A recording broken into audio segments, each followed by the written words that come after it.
Welcome to the Net Friending Social Hour for Special Needs Moms with yours truly, April 2.0.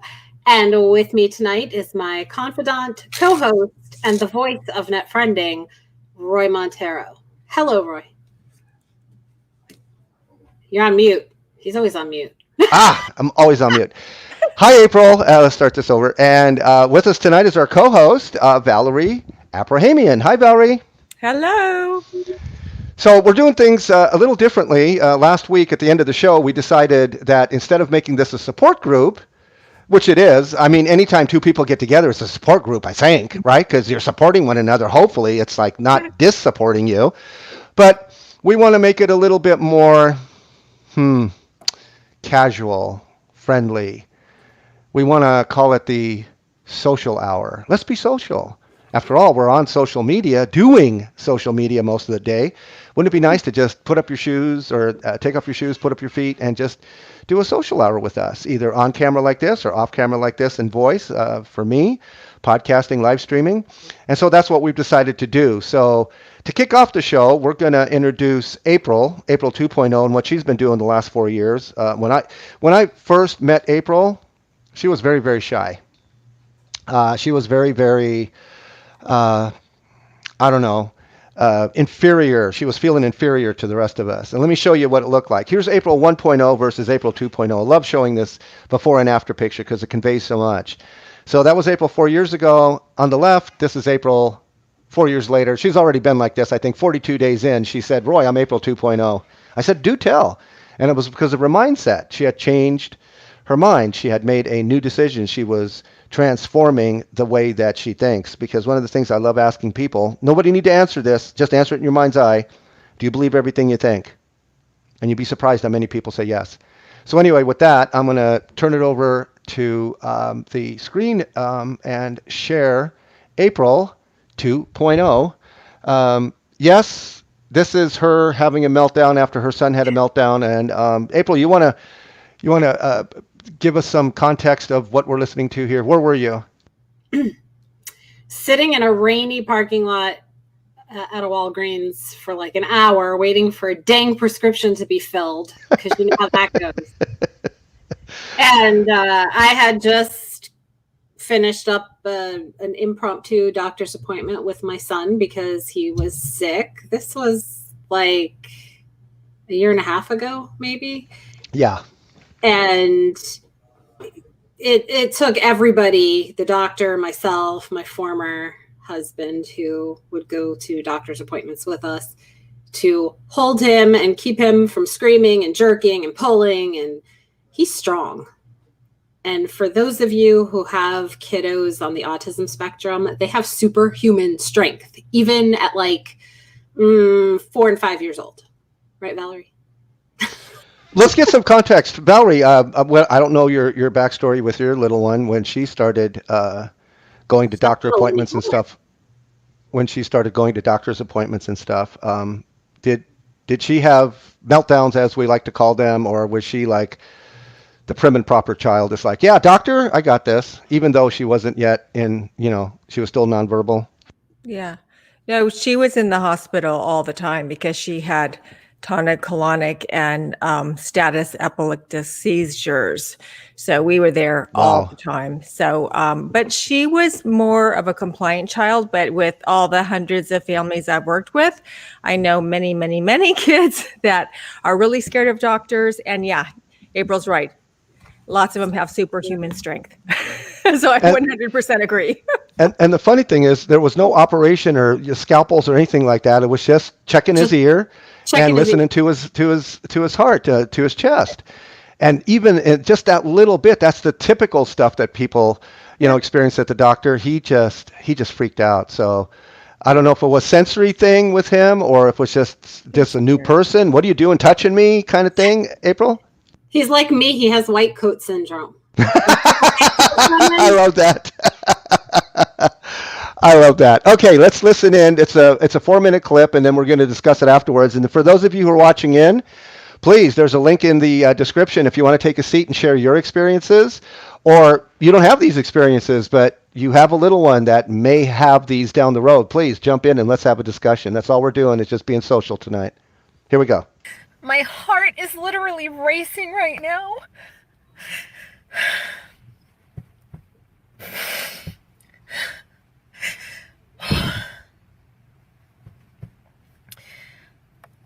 Oh, I have such anxiety about this that my hands are going numb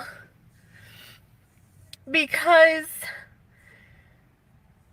this was the worst that he's been in the doctor's office, and my former husband was there, but I was the one in the seat with him. Me. I was the one that was holding him and restraining him while he screamed and tightened his arms around my neck so hard that it was like I was being strangled by a boa constrictor because he was so terrified. He was screaming, he was crying. He would not turn around for the doctor to do what he needed to do, just to look in his ears, just to listen to his lungs to see if he was wheezing or not.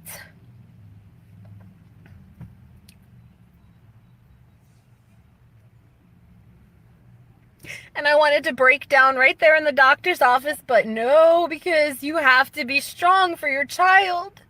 And I thought, my God, he's only 8 years old and he's already so strong. What am I going to do when he's 10, when he's 12, when I can't hold him to take him to get checked out at the doctor anymore? And then at the end of the visit, the doctor's like, it's the start of reactive airway issues. And that's what he was hospitalized with years ago. He had pneumonia. He had reactive airway disorder. And no matter what you do, no matter how early you take him to the doctor, and the doctor's like, if he's running a fever, if he gets short of breath, bring him back in. And I'm thinking, that's easy for you to say. I have a kid who doesn't talk, who can't tell me what's wrong with him. I can't triage him. I do the best that I can, but sometimes I'm so scared that I'm going to miss something.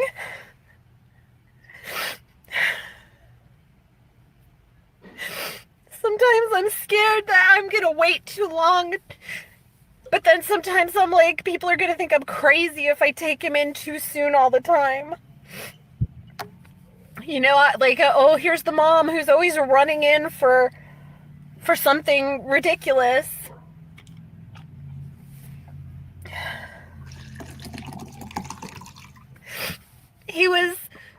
On Friday, he was snotty and congested, and he had a little bit of a cough, and then Saturday, I took him out to lunch and to go food shopping and home. And he seemed a little bit better. And then yesterday it was like, boom, the coughing was like contractions that come closer and closer together, And I thought, oh my goodness, this is it, he's full-blown sick now.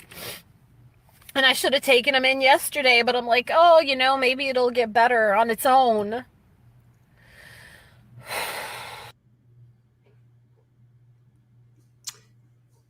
That is just as hard to listen to back as it was to say it in the moment, because it just puts you back in that time warp again of feeling helpless, feeling like looking forward to the next time this is going to happen. And I know there's a lot of parents out there who go through that. Mm-hmm. So Yes.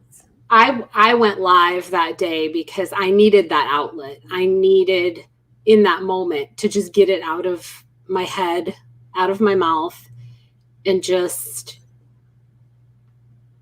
have people console me because I was by myself at Walgreens. And I thought, and this is what I encourage other people to do, is if you really want to know what a parent of a child with special needs goes through, and you want to bring that awareness, tell your story.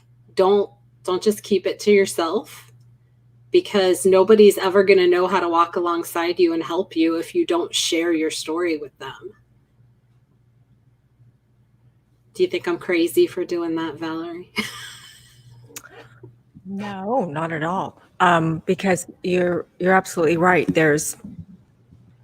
Just in special ed, from the ages 3 to 18, there's more than 7 million kids in the United States alone. So that's just within those ages. So, there's a lot of parents that are probably going through that too. But my question is that since then, so when did you say that was? A year ago? Year and a half. Year and a half ago. So, okay. So since then, has that happened again? Has he gone to the doctor again and the same things? He reacts the same way, right? Yep, and nobody even has to touch him. Just go in. As soon as the doctor walks in, the anxiety starts. Yeah. Well, and I do prep him before we go. Yeah. Like if I know we're going, we're going to go to the doctor. You're going to let him look at you. He's not going to hurt you. I go through the whole story because I don't know what he understands. So I never treat him like he doesn't understand. Yeah. Okay, good. So, me, I want to give parents tools of, okay, this is how you can make it better. Try this or that. So I absolutely don't want to diminish though, the pain and what it feels like to be a special needs mom, because I'm one too. And I, have lived through horrific things with my daughter. She has seizures that were life-threatening. So, and we were in the hospital a lot, and I was really scared for years that she was going to pass away from a seizure. So I know what that feels like. But when you talk to him prior to, maybe showing him pictures of the doctor's office, or showing him little cartoons or a book or a story or anything like that, visual, because how visually they can understand better. They take in information better. If your child is that way as a visual learner, some kids aren't, but most of them are, especially the nonverbal ones, because they don't have good auditory processing typically. So that might help if you showed him pictures and started talking to him. Yeah. And there's social story. Have you ever heard of social stories? Yeah, he does better with, like you said, cartoons. I think that would probably be received, because especially if it has cartoons. Music. Yes. And so a lot of times social stories are used, cartoons are used, caricatures. And they actually will write, you could make even a story about him.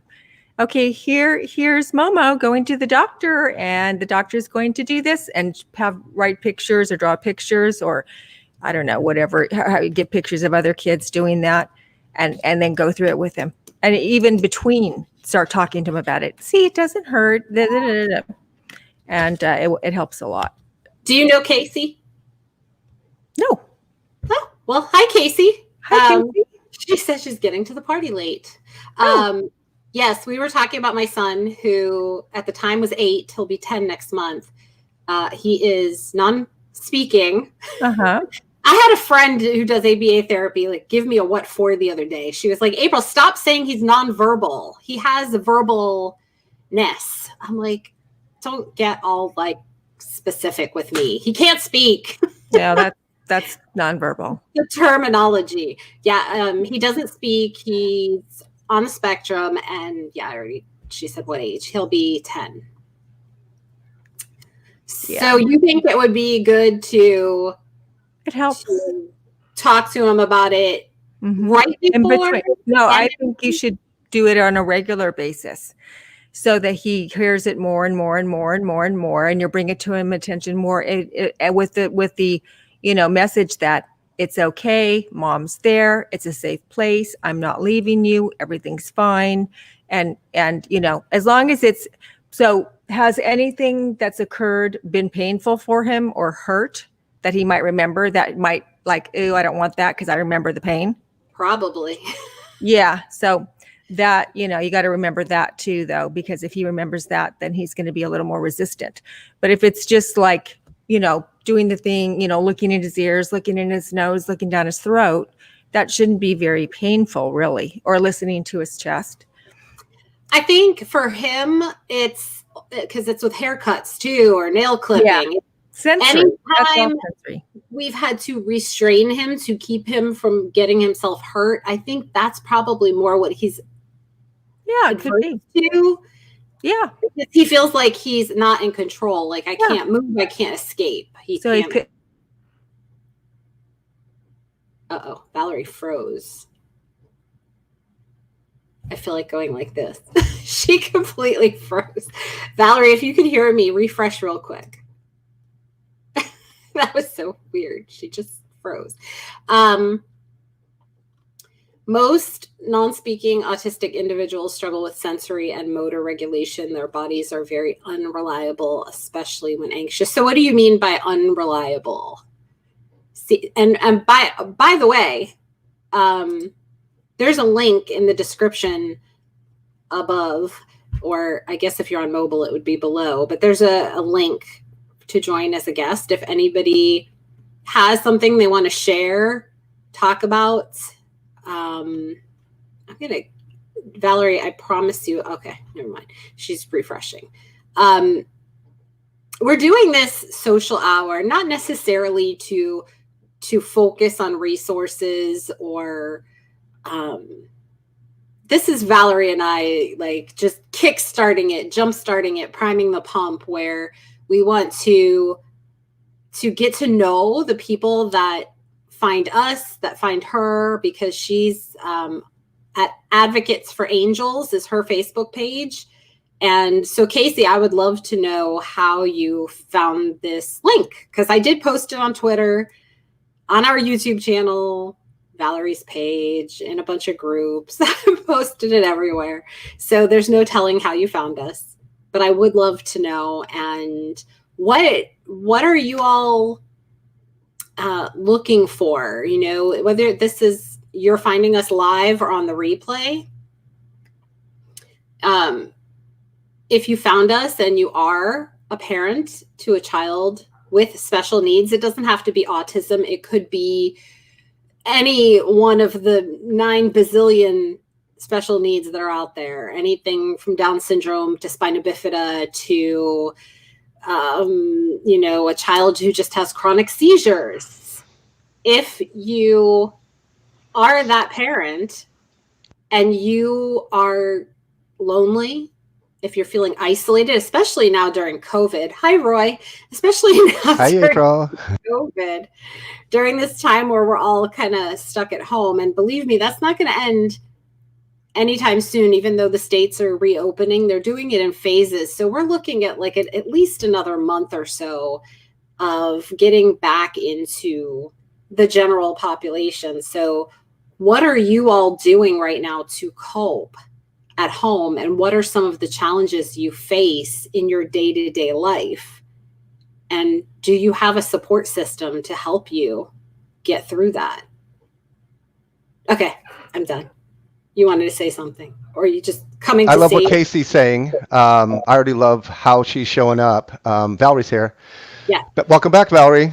I just wanted to say this really quick about what Casey's saying, because this is great! Exclamation point. These conversations are important! Exclamation point. Yes, they are. And when I met Valerie, and then Valerie met April, and the three of us were talking, first time you do a thing is the worst time you do a thing. So each show or each social hour from here on forward, it's going to get, I'm not going to say better, but it's going to get different. And by different, I mean, we're going to find our footing, we're going to get our legs, and what you who come to us and post, please, if you're listening, don't be shy, post. Say, this is resonating with me, or can you do a show like this, or here's where my struggle is, this is where I'm at, blah, blah, blah. And look, the ladies are on camera, they're as beautiful as heck, but I'm not. And my strength is my voice, it's not my face. And so if you're a little bit apprehensive to go video, but you have this large message to get out and or you want to share and be part of the discussion, please. Joanna, woo! We had a talk with her the other day, and she showed up. She found her way to add her own avatar, aka her profile photo, by herself, no prompting on our side. I don't know how techie she is, but that was amazing. And so that's what I wanted to just say quickly, because a lot of people are a little shy. You don't even have to use your real name. You don't even have to use your real voice, because there's synthesizers out there that can make your voice do whatever. So just be you, but be anonymous you. Look, you can. It's this easy. Click, click. That easy. That's it. There you go. And so that's what I wanted to come on and say, that please don't shy away from joining the conversation here in these seats. We have up to 6 seats. April, can you show real quick what 6 seats would look like? Because now we have 3, and there's going to be 2 in a second because I'm going to jump off and do my producer thing. So here's what 6 seats would look like. Not too intimidating. You know, I know sometimes Zoom gets to be overwhelming. There's like 25 people to a page, and they're really little squares and this and that, but I think this is just right. 6 seats, and even 3, 4 seats is good. You know, the Brady Bunch kind of thing. And I just want to encourage people. Yeah. And if you don't have a photo, don't worry. There's a white silhouette, and that's fine. We just need your voice. Come on. And that makes all the difference, because here's what I learned through my deepest pain. What you don't talk out, you will act out. Hold on. We got to say goodbye to Casey. Casey. Oh, Casey's got to run. Oh, okay. Oh, okay. We do this every Tuesday, Casey. Hope you come to the town hall tomorrow night. Yeah, absolutely. Casey, you've been a trooper. Thank you. All right, I'm gone. I'm going to do my thing. You saw that she saw the post. She saw the post about DeVos. Yeah. Yeah. That was my first connection. It looked like when you shared that on your page this morning that a lot of people were telling their friends about, hey, you know, look at this article. Oh, yeah, it went to like 300 in like 3 hours. And then it kept going up and up and up. And then it went up to like 1,200, 1,300 or something like that by 4 hours. It went fast. Yeah. So that's another way people are going to discover you know, because of the updates that you're giving about all the stuff that's going on. Yeah. Because well, you know how important that was. That was scary. I mean, remember I told you I thought she was going to do it? I really did. I was like, oh my, I started crying, really. I was crying. I was so relieved. I sat here. It was like, I got up at 4:00 in the morning and that's what I said. I know. I was like, do you sleep? I know. And then I saw it. I'm like, oh, thank God. I was so relieved. She didn't do it.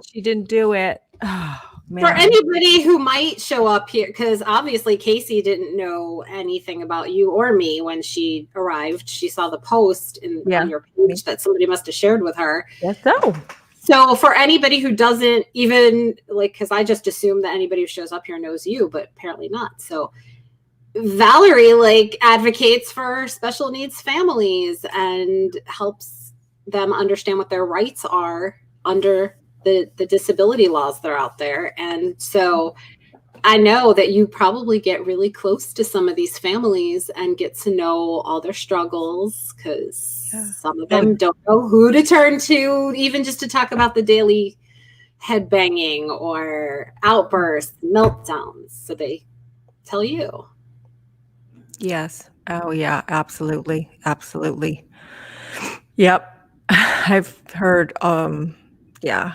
And I've lived it too. So, you know, I understand, and really nothing would shock me because I've heard a lot of it, and it's real and it's very challenging. I mean, just having children is challenging as it is.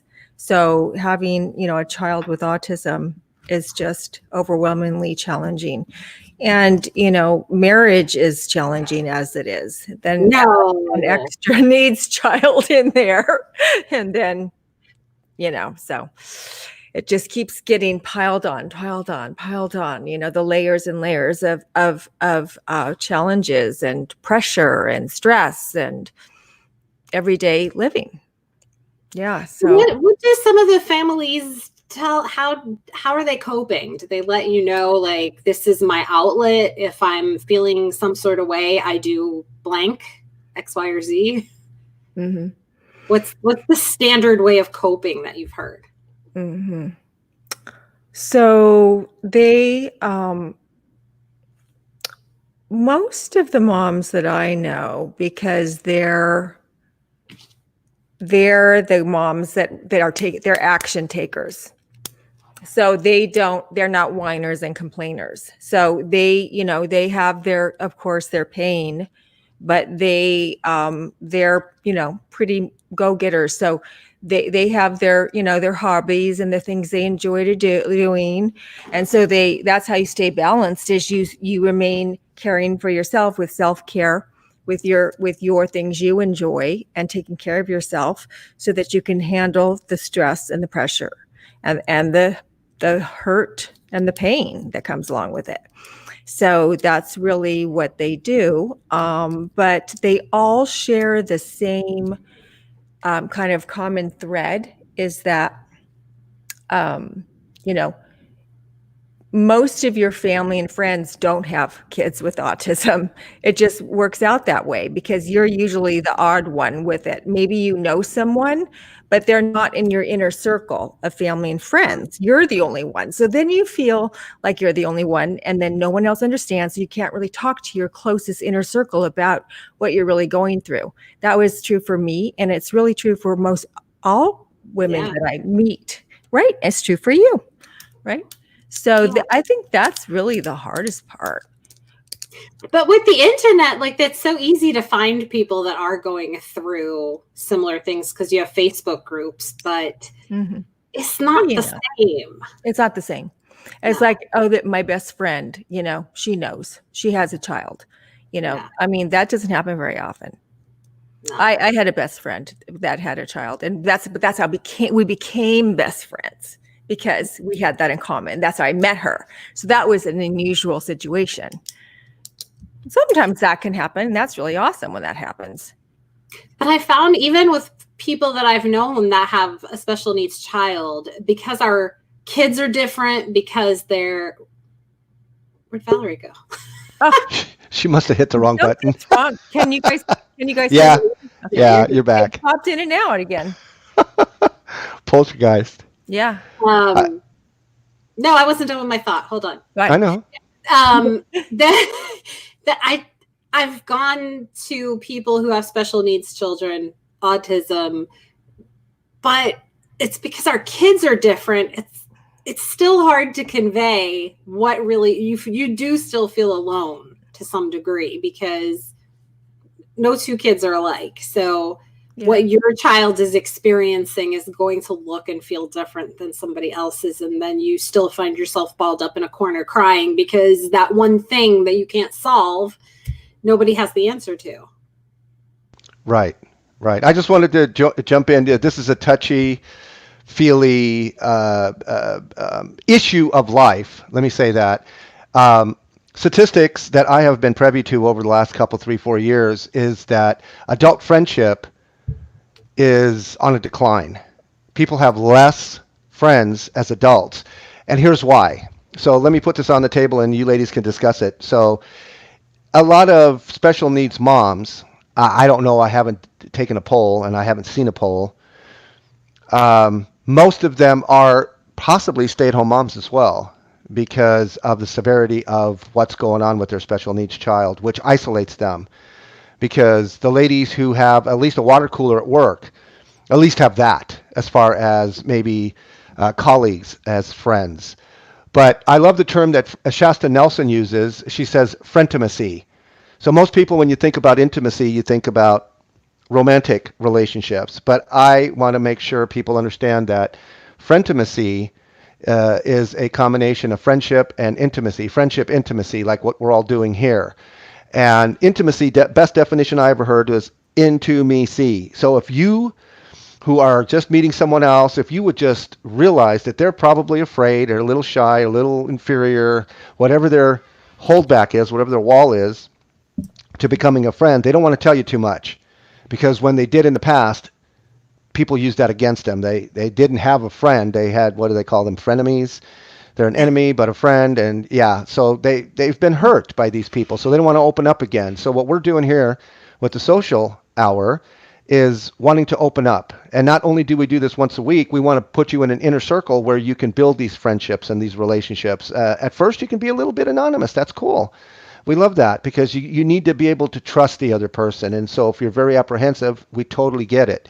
So we're doing something different than mainstream the world would do with support groups and or social hours or clubs or what have you. So I just wanted to put that out there and say, these two ladies, I'm getting to know Valerie now.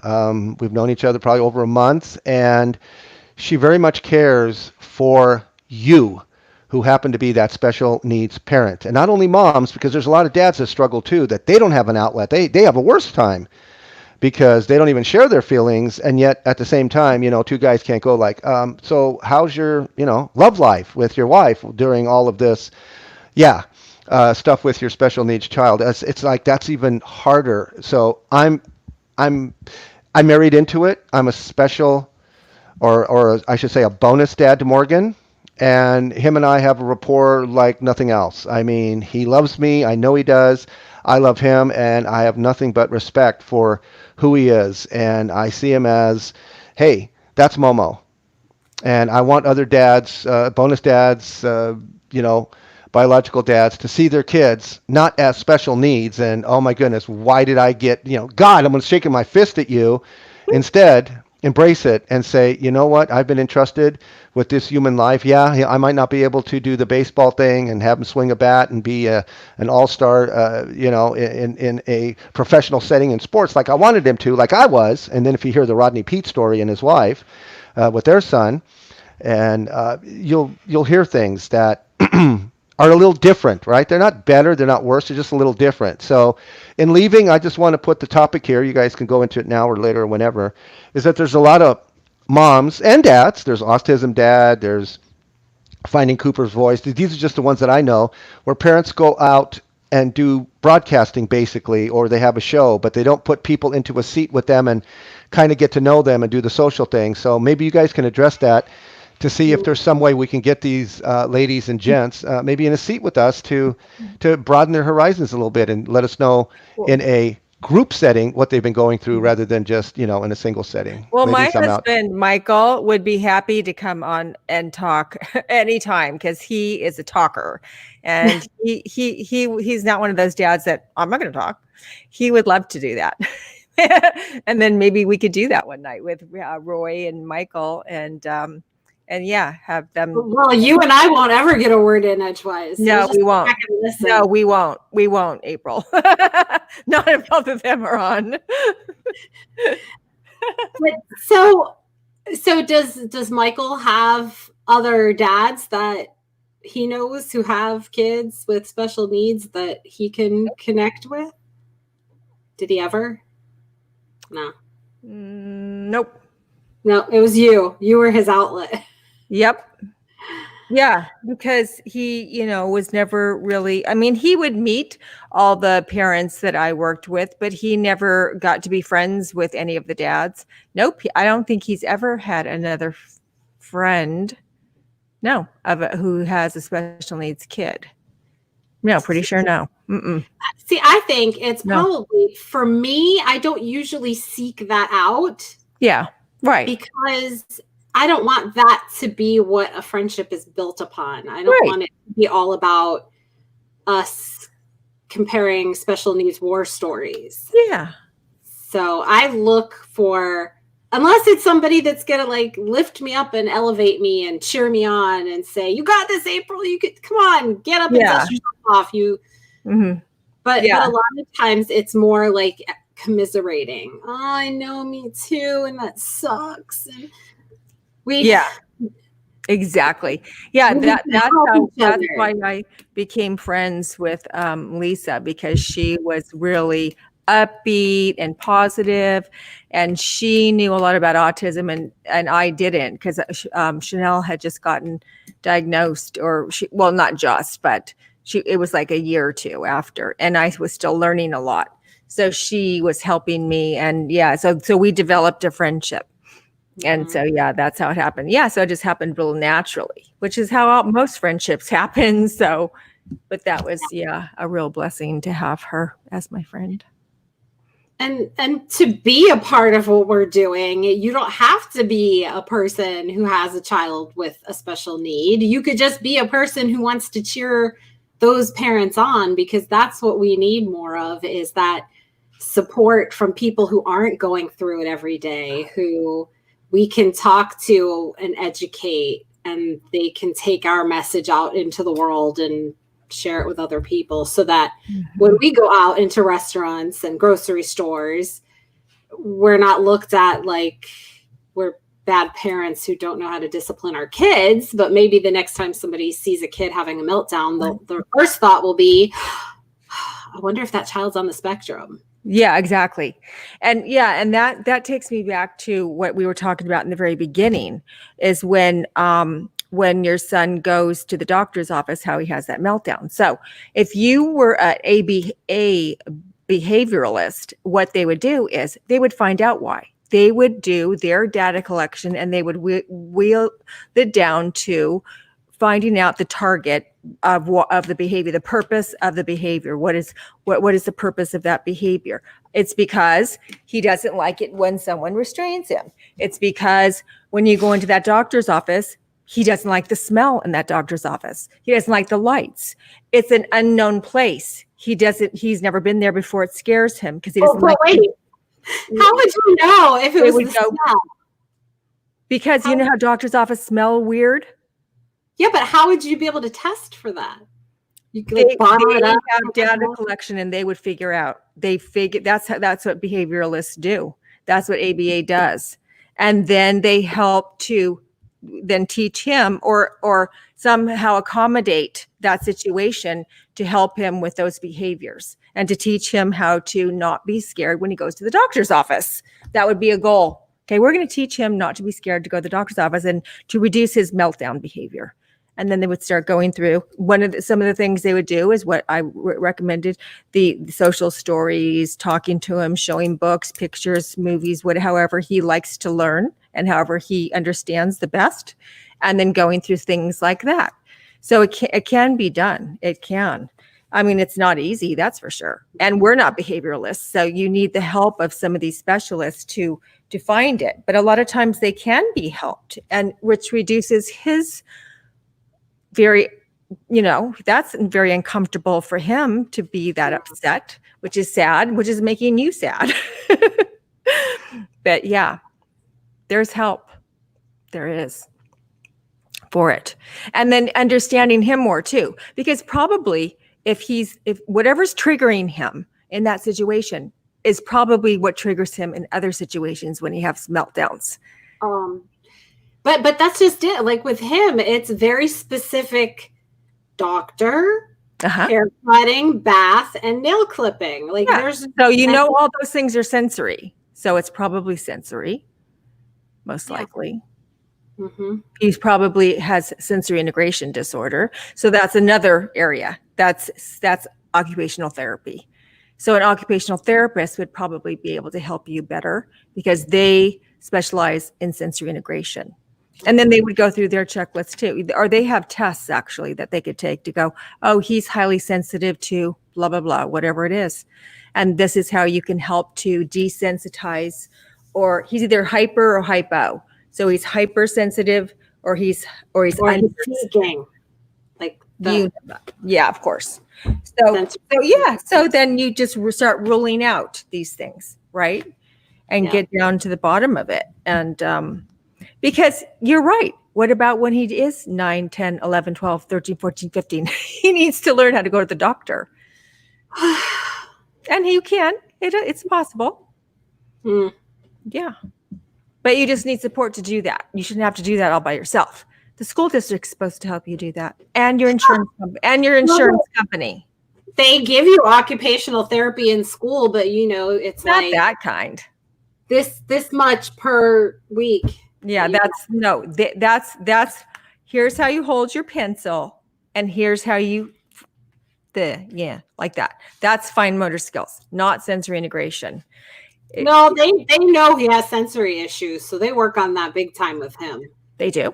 Yeah, but Does he go into a sensory room or anything like that and do jumping? Does he jump on a trampoline or do like mazes or roll on a ball? yes, he's done trampoline. Good. He bounces on the yoga ball like a mad Good. person. Good. He likes that input. That's awesome. He rides an adaptive bike. Okay, good. Yeah.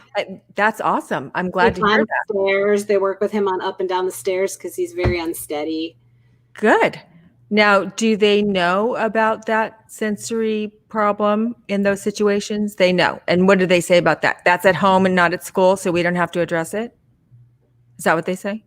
They always say, oh, yeah, we'll work on that next year. And then, they fall back into their typical things that they work on. Okay. Yeah, because they don't take a bath in school. We have an IEP scheduled on a Zoom call, so that's. Oh, you do? Yeah. When is it? I don't remember. Coming up soon, though? Like in the next couple of weeks? May. Yeah, in the next couple of weeks. Yeah. Mm-hmm. Yep. Okay. So it's going to be my first experience doing an IEP virtually. Yeah. Most people's first experience. Yeah. It's going to be very interesting. So just remember, you don't have to excuse a bunch of people if you don't want to, because probably what they're going to try to do is have, you, the teacher, and the principal there or something like that, and nobody else. Mm-hmm. So you can let them know. She said the whole team. She did? Good. She did. She said, and they had to check and make sure administration was available. Good. Good. I got the paperwork already notifying me, and she said in 48 hours she'll send me something else. Okay, good. I don't stress about this stuff. I just roll with it, and then Well, but for things like what we were just talking about, you can utilize them to help you, to help him. Yeah. For those kinds of things that he needs help with, because that's what they're supposed to do. But that's good. I'm glad they're having an IEP meeting. But I just want you to know that they're supposed to be still giving him his IEP, even though it's virtually. So whatever teaching he gets, services he gets, they're still supposed to be working on the goals. They should be doing it somehow, some way. Because if we don't go back, they're questioning whether we're really going to go back in the fall. How is he going to, you're freaking me out saying that, because there's a possibility, because remember I read, maybe it's state to state will be different, but that's what San Diego County's saying. The Department of Education. I don't know how that's going to affect people who work in a corporate environment or I know retail or whatever.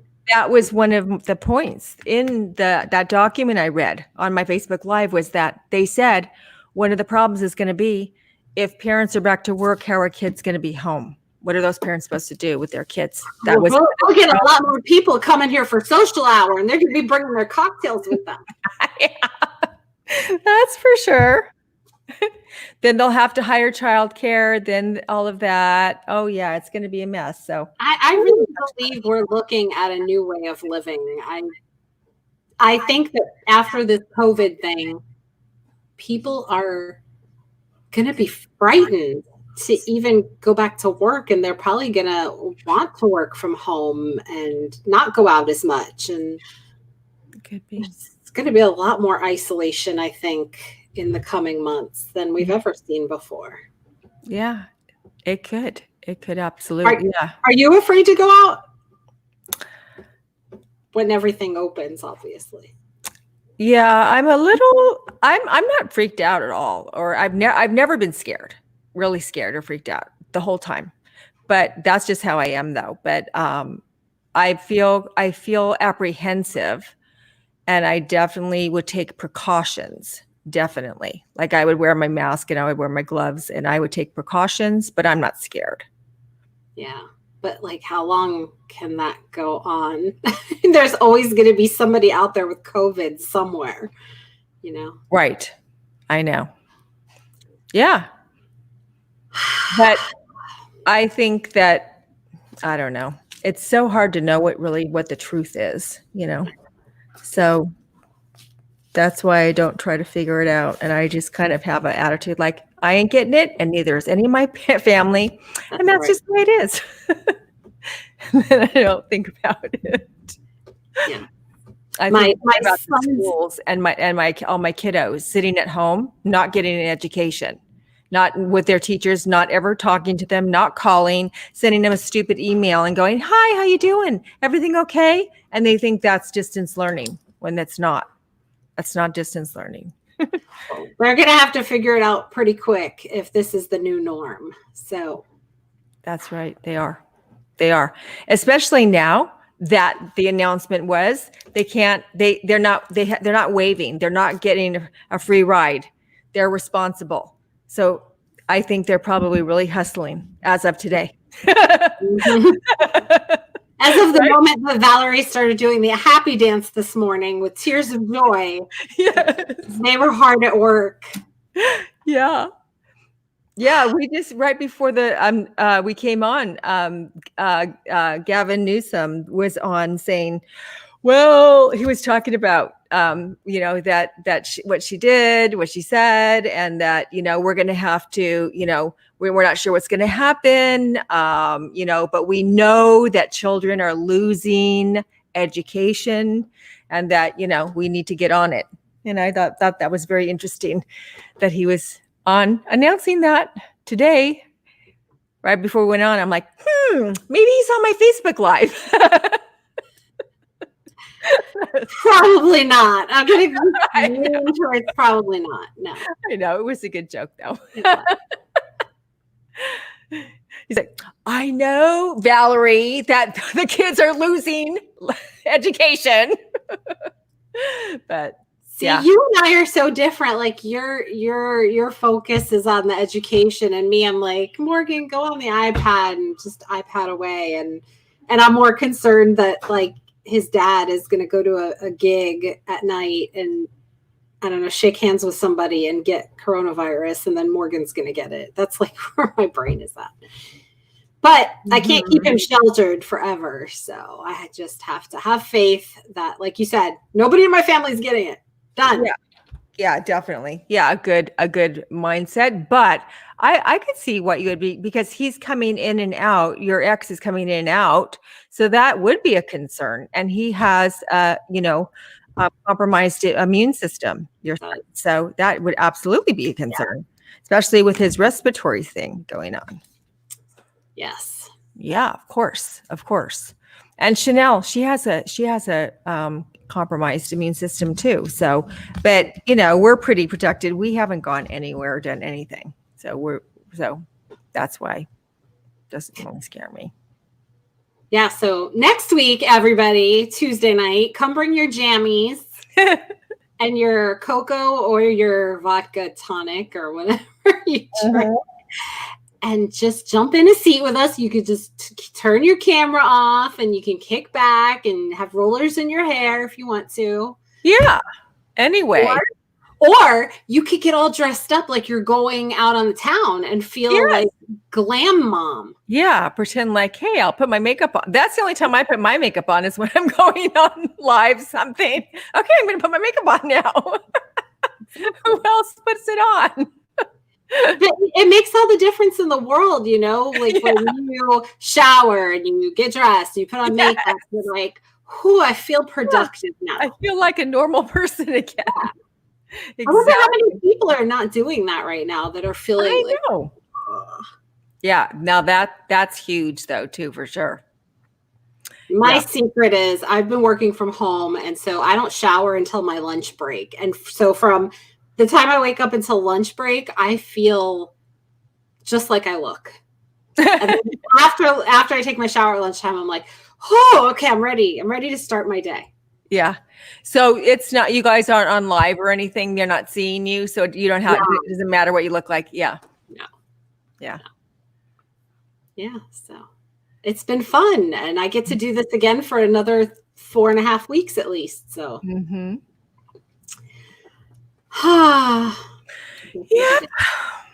I'm just waiting to find out now if they're gonna let aftercares start opening, and then what is my mindset going to be about that? Because these kids are like little germ breeders, I know that. Now that's scary. Like, what about just going back to school? That's scary. Yeah. See, that's why I don't think so. Mm. Because it's still around too much. How are they going to open schools and with all the kids? And how are they going to keep the kids social distancing? That's never going to happen. How are they going to keep the kids washing their hands every 10 minutes or every time they come into a new class? No, I don't think so. I mean, I just don't see it happening. Yeah. And they said in November, they predicted in their assumption list, we're going to have a relapse in November or October or November. We're having a relapse and schools will be shut down again. They said it right in it. It's like they have little like crystal balls or something. Well, I have to agree with that. What I'm hearing you guys say is if the kids go back together, they're more susceptible. They're not going to know 6 feet from 2 feet. No. They're not going to do that. They're going to want to touch each other. They're going to want to touch their face. They're going to be picking their nose and all of that. And yes, we're going to have a relapse. It's going to get so Yep. You know, I haven't thought about this, but I'm thinking about it now. It's like, yeah, they'll open up the schools, and I'm with you, April. I don't know if we want to send Momo back to aftercare or not. Bring April home. Yes, bring every family home. But I think that's what's going to happen. They're going to open up the schools and everything else, and then it's going to come right back, and then they're going to shut the schools down for a couple years. And that's the flu season again. Oh, and then on top of that, the flu right. season. Oh, my goodness. They won't be able to differentiate. Wow. Okay, Sorry, we have. They already fully expect that. What? They already fully expect that to happen. Exactly. All the government people. And we can't stop it because we have to let people breathe. It's like what do they call it? Cabin fever, right? Valerie and I need to get our nails done. I have to freaking get my nails done. They're disgusting, and I'm trying to get the gel off of my thumb.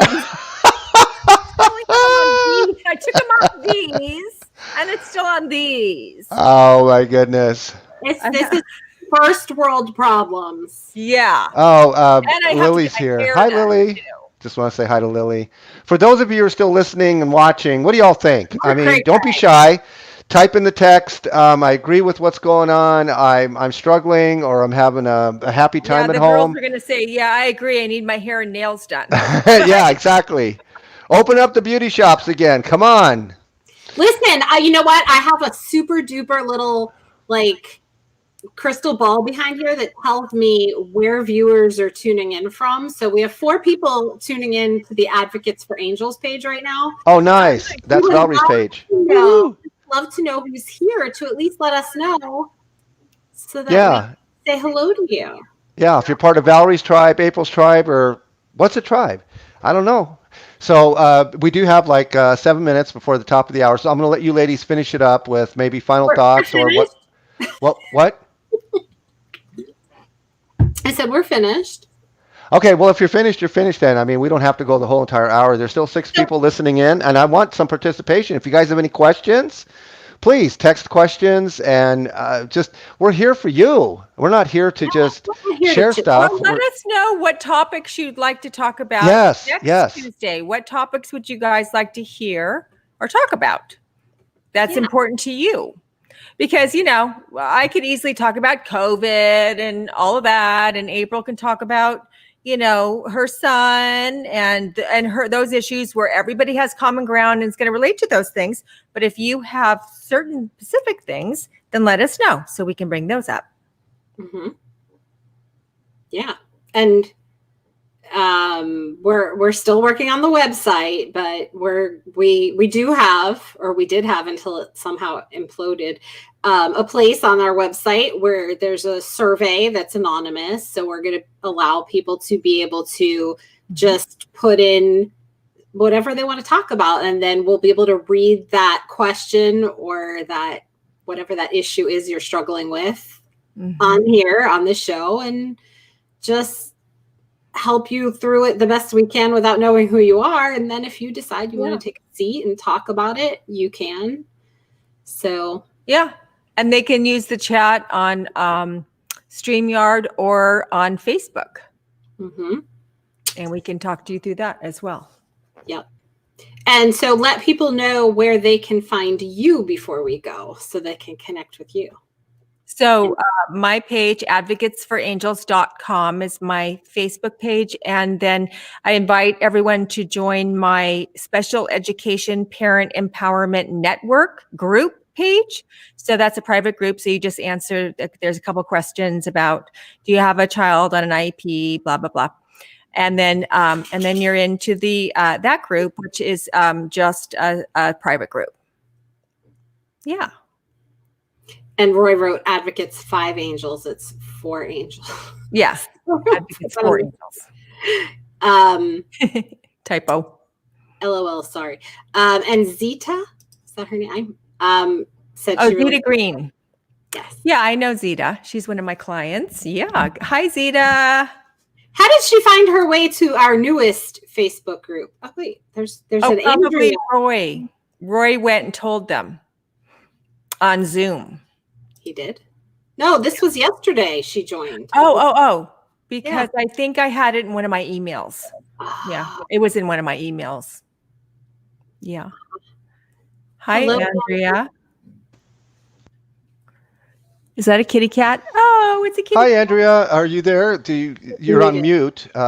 Kitty cat. I don't know if you know how to unmute. April, help her unmute, and we can hear her. The mute button is at the bottom. I'm so glad you jumped in. There we are. Andrea, are you there?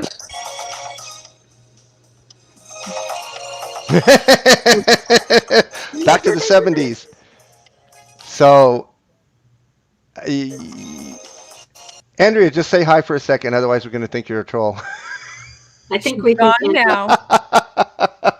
She's gone now. So, Yes, Valerie. yeah. So I'm the kind of guy that says, hey, if you want to jump in. But then every day, now and then you get a troll, you get a hater that come in, and hopefully they don't sit there and take their clothes off. So we've had that happen. I've had that happen before in the old days, 4 years ago, of live streaming. So with that in mind, go ahead. Finish up, ladies. So yeah, we'll look forward to getting some questions or topics that you'd like us to talk about next week, and we'll just keep on going, keep the conversation going, right, April? Yes. Yeah. And I'm part of your group, the Special Empowerment. Yes. There's so many names. The network. Education Parent Empowerment Network. Right. Exactly. Yeah.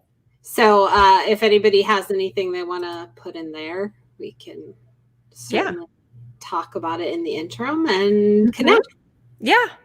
So until next week at 9:00 Eastern, 6:00 Pacific time, Pacific, and all those Central Mountains, and all those other ones in between.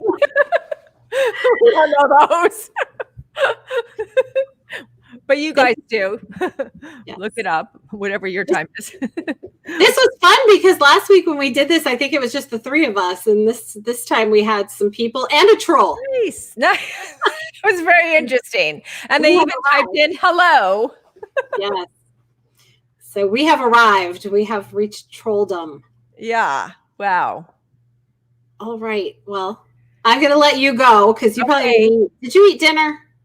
Yes, I had actually a really late lunch, so I'm not starving this time. Because she's Pacific and I'm not. So Yeah. for me, bedtime for her, it's like Dinner time. Yeah. All Well, right. everyone stay well and healthy and safe. Indeed. Thank you. Thank Good you, night. April. Good night.